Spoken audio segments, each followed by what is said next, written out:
Okay, it's been like, 18 hours since I last updated. It's Saturday the 8th at 10 a.m. And we just got word from Jamie, the agency worker, that the baby has been born. We have no idea what time the baby was born, but we know that she was born, and they said that she is 5 pounds, something ounces, I don't remember. So Alexis texted Jamie.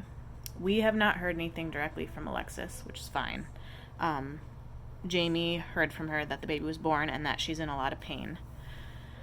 That's basically all we know. We were considering heading to the beach because, we didn't know anything before. We didn't know if she was still in labor, how long it would be. So now getting word that the baby is born, we just, don't feel comfortable being 40 minutes away. So we are packing up. Our hotel room is right down the street from the hospital, but we were going to go anyway, so it feels like we should just leave and, do something. We've already pretty much gone to all the stores that we want to and done all the errands that we need to. So there's not really anything that we can do, but sitting in the hotel room is also torture. So, we don't really have any reason to believe one way or the other as far as if she's going to change her mind or not. Obviously she could, and maybe she won't. We don't know. So last night I think my mind was convincing me that she had already changed her mind, maybe as a self-preservation mechanism to not let my hopes get up that, we would be taking this baby home. But right now, hearing that the baby's born and that Alexis is not doing well. And obviously a lot of pain after birth is normal, but we don't know if it was a C-section. We don't know what happened. We have to stay neutral right now and just basically depend on God and trust Him that whatever happens is how it's supposed to be. And just basically be here and be ready and be present and ready to step in when we need to. Because if she, continues forward with the plan and wants us to come to the hospital and care for the baby and, do that, we have to be ready. And obviously that's what we've been planning on, and we're ready to do that. But it's just so weird to have to be there, but also prepare yourself for not doing that. To prepare yourself for being in Florida, spending 2 days waiting, and then get word that you'll never even see or meet either of them. At least now we can pray for the baby. 5 pounds is pretty small. She, according to her due date, was 38 weeks yesterday. So that's pretty small for 38 weeks. But, sometimes people just have small babies. So that doesn't necessarily mean she's unhealthy, but, we don't know anything, so.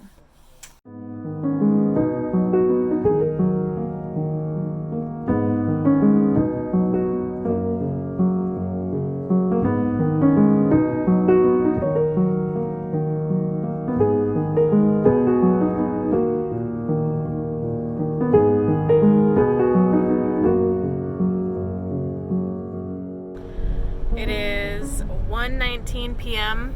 and we just got a text message saying that the baby was born at 9 p.m. last night, which means she was born on our 10-year anniversary, and that Alexis is asking for us at the hospital. So, we were at the coffee shop playing rummy. Phil was about to win, but now we'll never know. So we're headed to the hospital. We should be there in about 15 minutes, and I don't know how long it's going to take for them to get clearance for us to go in, because sometimes the caseworker has to approve it and all the weird COVID stuff. I don't know if we're both going to be allowed in. She has to decide if she wants us to care for the baby, in which case she would not be able to see the baby from that point on, because you're not allowed to transport the baby from our room to her room. So we'll see.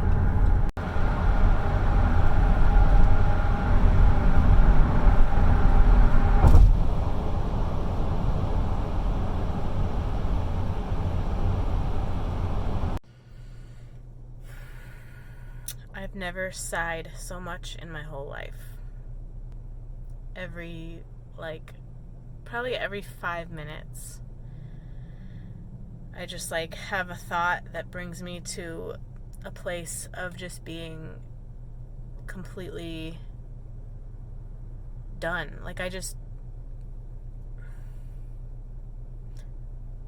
It feels like I can't handle one more minute of this. And I know that's not true, because I know that he won't give us anything that we can't handle. So every 5 minutes I question everything, and then all I can do is take a deep breath and just keep going.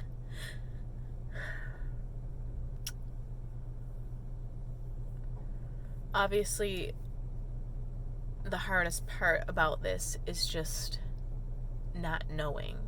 It's one thing to wait and know why you're waiting, or what you're waiting for, and what the outcome will be.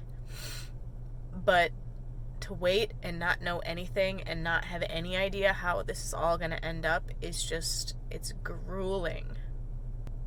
I've never in my life had to feel like I was surviving each day, minute by minute. It feels like there's a sharp, pointy rock in my stomach that's being twisted for the last 3 days straight. And every time that, we're doing something fun and trying to distract ourselves, I can't go more than a few minutes until it pops back in my head, why we're here and what we're doing and what's going on. And then it's just this feeling in the pit of my stomach. The last time I updated, we were in the hospital parking lot, and we thought we were going to be able to go in. She had texted them saying she was wanting us to come, and then she just went silent. They couldn't hear anything from her. She wasn't responding to them. So we don't know if she just said that but didn't really mean it, and then didn't ask the hospital if that was possible, or if she just doesn't want us up there and is wanting to care for the baby. We decided to, we were in the parking lot for 3 hours waiting and didn't hear anything. So then we decided to go get dinner because I had to pee. So we went to Panera and got dinner, and we're sitting there and still not really hearing anything. Alexis had said she was in a lot of pain. So then it was okay, maybe she's sleeping, maybe she's just in a lot of pain, and that's why she's not really responding. Then we were it's not likely that they'll let us in the hospital at this point, because it's evening. The caseworker and social worker people are not usually there in the evening, so they probably won't let us in. And so then it was it's safe to book our hotel for tonight, because we were just playing it by ear, thinking, well, if we get a room in the hospital to take care of the baby, then we don't need a hotel room and we don't want to waste money. So we were waiting. So then we just decided to book it, and also decided to come closer to the beach so that we can, we're going to go check in right now and then head to the beach and just relax. Which will be nice because nothing's going to happen tonight. We're probably not going to find out anything, and she's not going to, chances are there's no way we could get into the hospital even if she wanted us to because of COVID. So we're just going to go try and relax the best we can, and then do what we have been doing and wait. They did find out that she is caring for the baby to some degree. I don't know if it's at all times or if she's sending the baby to the nursery, but she did say that she is caring for the baby somewhat, and that the baby doesn't want to be put down, so it's hard for her to do anything. So it's just tough. It's tough all around. It's tough for her. It's more tough for her than it is for us, and I have to say that because as hard as this is for us, and maybe those watching who know us and care about us and are looking at it from the perspective of our best interest, it's easy to be like, well, how could she do that? And, you know, she's being whatever, to judge her and put her in the wrong. That's not how we look at it, and I don't think that's the right way to look at it, because we knew that it was a possibility from the beginning that she could change her mind, and we continued into this process. She obviously is in a place in her life where she felt that adoption was right for her child, which means, you know, if I had to choose between being in my shoes or her shoes, I would still pick mine. And so, you know, don't pity us. Although if she changed her mind, it would be hard. We have so much to be thankful for. The fact that we are in a position to adopt a child just says volumes. We proclaim and we preach and we teach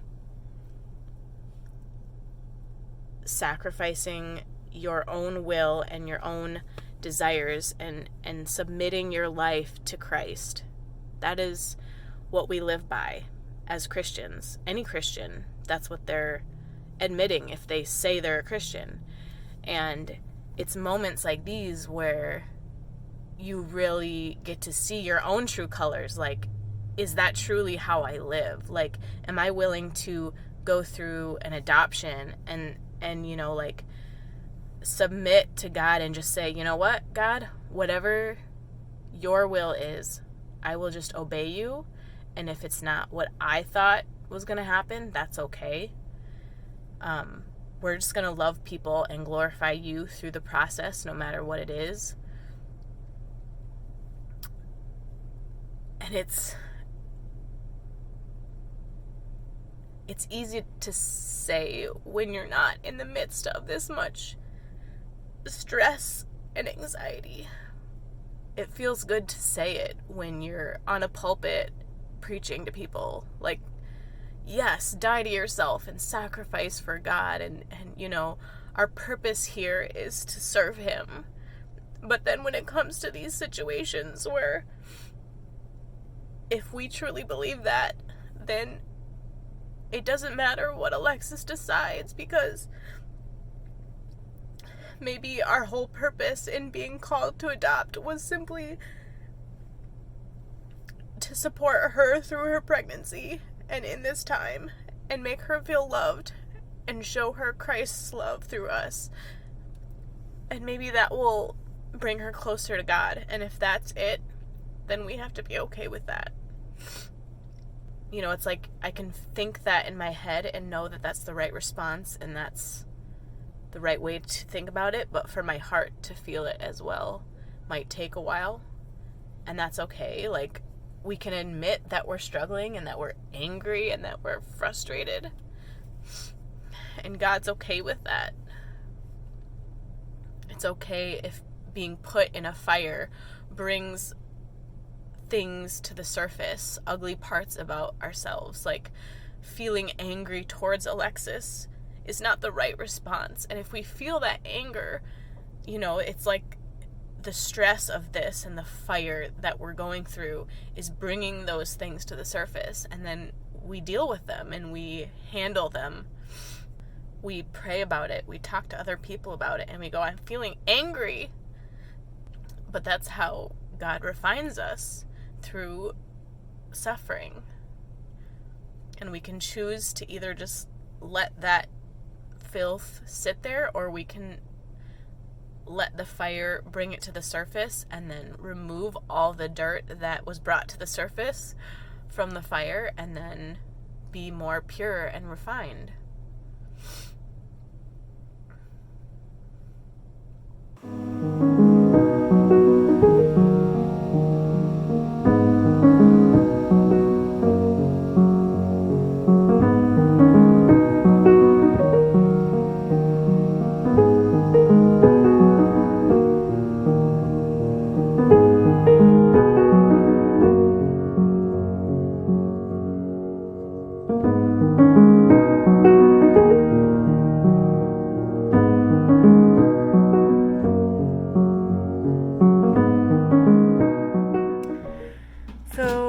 we're back at the hotel. It is 10:41 and we just got back and showered from a long, amazing evening at the beach that we both needed more than anything in the world. I don't know what it was. If it was the beach, I'm guessing it was just God's peace, because when we were on the water relaxing was the first time that the knot in my stomach went away. Basically, since we landed and got here, I've had just that feeling like you have the pit in your stomach, like a rock, and it's heavy, and you just like, I guess anxiety is how I would describe it, but tonight was the first time at the beach that I didn't feel that, and I felt peace, and I was able to kind of like forget about all the stress and worry and anxiety that has been going on. So that was just amazing. As we were driving tonight in the car, I just had this like moment where I realized something, like I connected two dots, and it was just like, whoa, my mind was blown. So we were told earlier in the day what time the baby was born. And then as we were driving tonight, I remembered something that had happened last night at the hotel. It was evening and we were sitting in the hotel just watching a movie, and last night was probably the lowest moment for me since we got here. Just kind of like, I just had no strength left to be positive and to have hope about this whole thing. And as I was sitting in the bed, I had this moment where I just all of a sudden felt something in my spirit. I don't know what it was. In the moment, I just felt this like overwhelming like shift. It's like, it's really hard to describe. It's like you feel like something just happened, but nothing happened. And I remember sitting there in the bed, and Phil was like doing something else, and I just like had this weird sense. And I remember looking at my watch, because I was like, well, I don't know if that was significant or if it meant anything, but I looked at my watch and it was 9 o'clock. I was like, okay, whatever. And I think in the moment I started praying, because I was like, well, I don't know what that was, but I'm just going to pray. And so I prayed. And then tonight as we were driving in the car, like it hit me. Wait a second. What time was she born at? So I went back to the text messages where it said what time she was born at. I had that moment 1 minute before she was born. When I looked at my watch, it was 9 o'clock, and she was born at 9:01. I'm not one to like make claims about like feeling spiritual things like that, like, oh, I sensed that something happened. Like, I wouldn't claim that unless I knew beyond a shadow of a doubt that that's what it was. Because I think there's a lot of Christians that overclaim, like, I felt this and I, sensed this. And, sometimes it's true. I believe that we can sense things, but I would never claim it myself unless I knew. Because I don't want to just go around like claiming random things that aren't really, in the spirit. But like, that's undeniable. Like, my spirit sensed that she was born the minute she was born. And I was able in that moment to start praying. And then I went on to have, like this basically complete breakdown where I had literally no option but to fall on my knees and just come before God in complete and utter desolation, complete surrender. So that's what I did. I sat on the ground and worshiped and bawled my eyes out. But in that moment, it was pretty powerful, because I feel like I've maybe never been in a place where I've experienced this type of intense emotion. Like, I've gone through some hard things in my life, but this is a different type of hard. And it was very intense yesterday. And it all just kind of came crashing down. I think I was trying to be strong and hold it in and force myself to be positive and hopeful. And then when it got to be like nighttime, I started thinking things that I couldn't hold it in anymore. And then I just broke. I felt like I had a revelation of just like what it means to suffer and what it means to be refined in a moment of suffering, and how God can use these moments, like the Bible verse that talks about suffering producing perseverance. Because it was just like, this moment, I can never experience what I'm feeling right now without everything that has happened in the last few days and without all the hardship. And it just goes to show, like, sometimes God knows better than us, and maybe He's bringing us through this time to prepare us for something else in the future. And it's helping us become stronger, and it's also just helping us cling to Him more. Always remembering to be thankful. We have so much to be thankful for, and throughout the past few days, we'll just have moments where we sit there and just go through every little thing that we can think of that we're thankful for, and it just changes the atmosphere when you're thankful. We'll see what tomorrow brings, and for right now, I'm feeling positive and at peace for the first time in many days. So I'm thankful for that.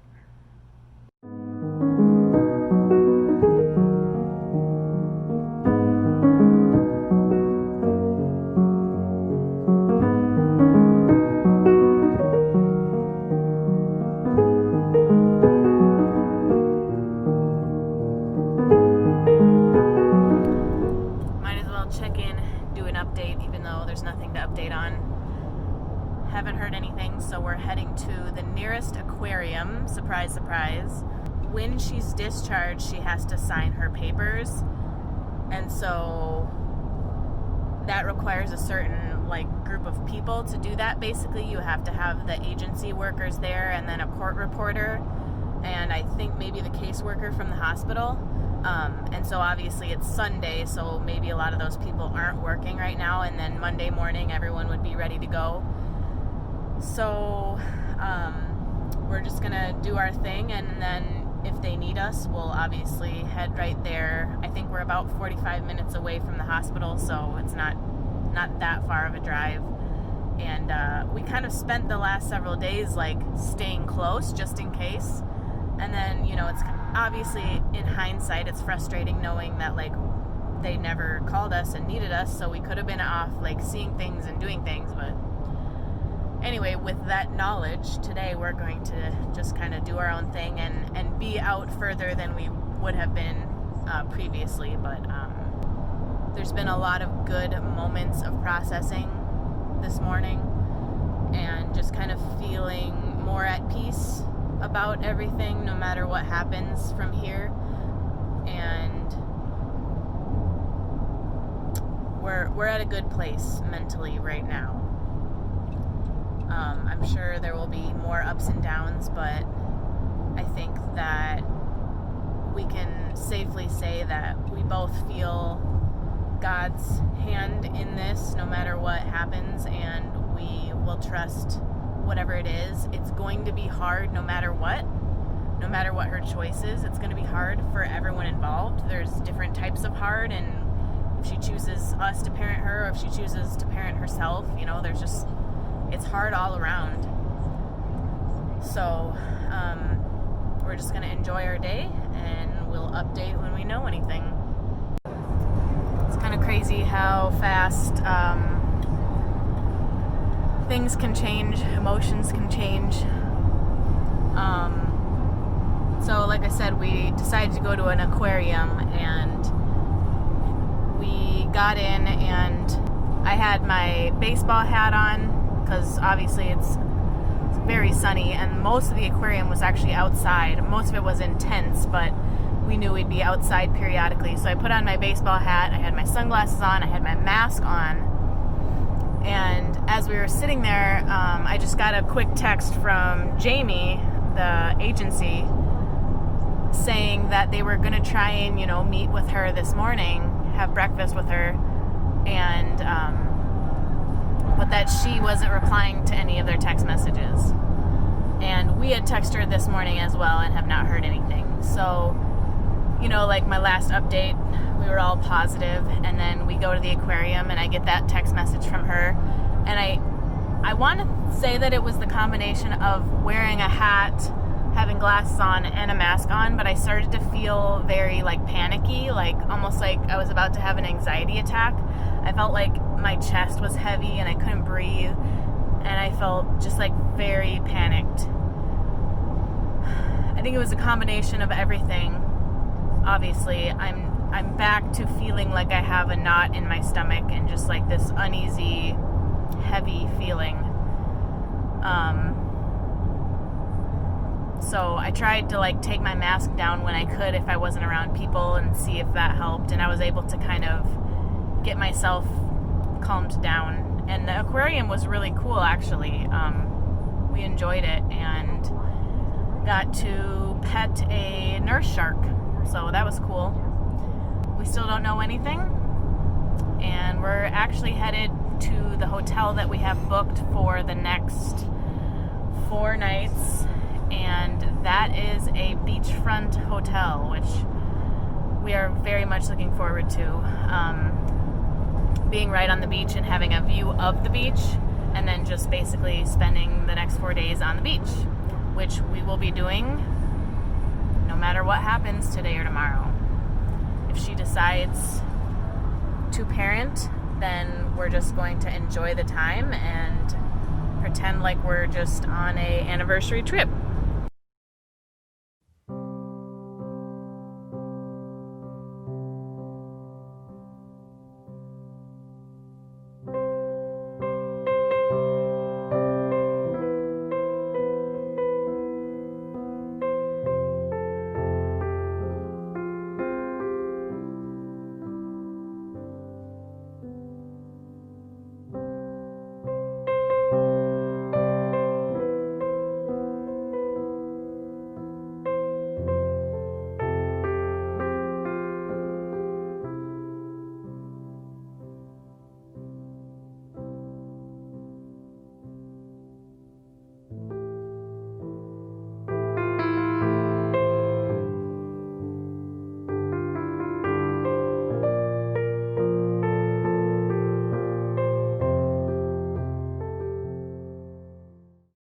Just wanted to update while the moment is fresh.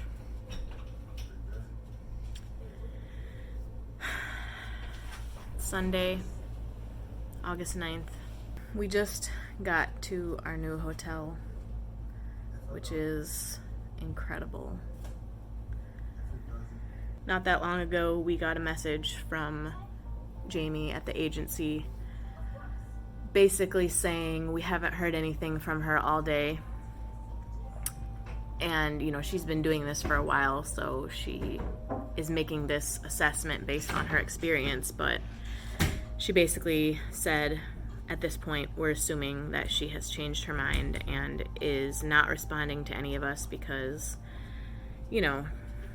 she's probably thinking that we will be upset or mad or,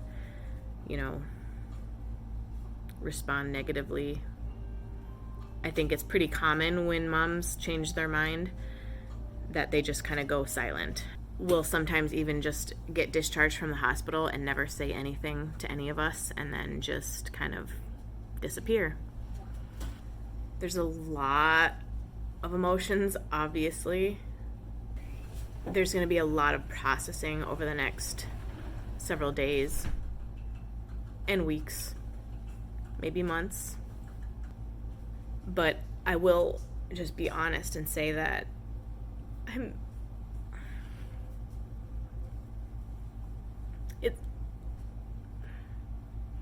it's really hard to not just be so angry. And I would say, like, hurt more than anything, especially because we, created this relationship with her, and she doesn't feel like she can even talk to us or tell us, which is, again, understandable. We said from the beginning we knew that she could change her mind, and from the moment I entered, the world of domestic adoption, you can't go more than 2 seconds without hearing a failed adoption story. And so, when you choose to walk this, that it's a possibility. And even the last 4 days, when things were just going not how we planned, and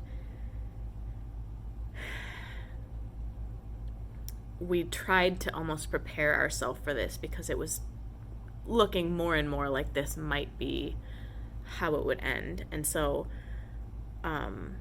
but even just today, I would kind of sit there and go through the process of okay, well, what would it look like if she did change her mind, and how would I feel, and just preparing myself for that situation.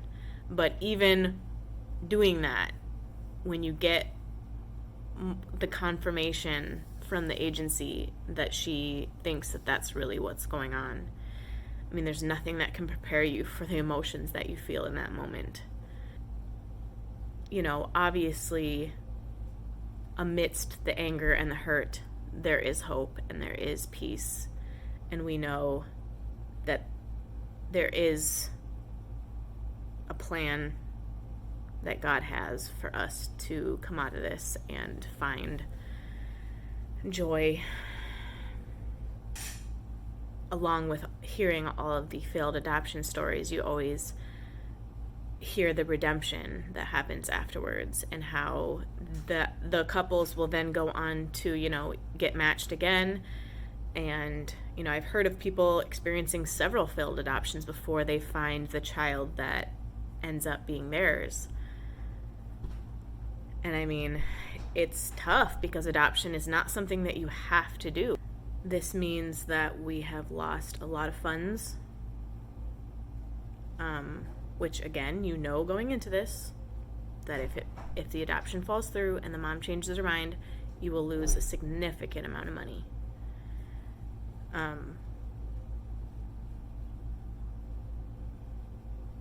But nothing can prepare you for it happening to you. So, the biggest part of this for me in this moment is remaining thankful. We joked yesterday that, this is probably one of the hardest things we've ever had to go through, but at least we're not in Iowa or Indiana or, some rinky-dink, middle of nowhere place. We're in Florida on the ocean right now. And I mean, we were here over our 10-year anniversary. So it's although it's been insanely hard, we just cannot ignore the immense amount of things we have to be thankful for.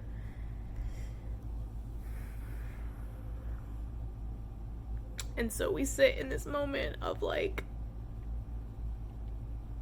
feeling every possible emotion at the same time. So now we're going to relax, continue to pray, and do our best to enjoy the rest of our trip.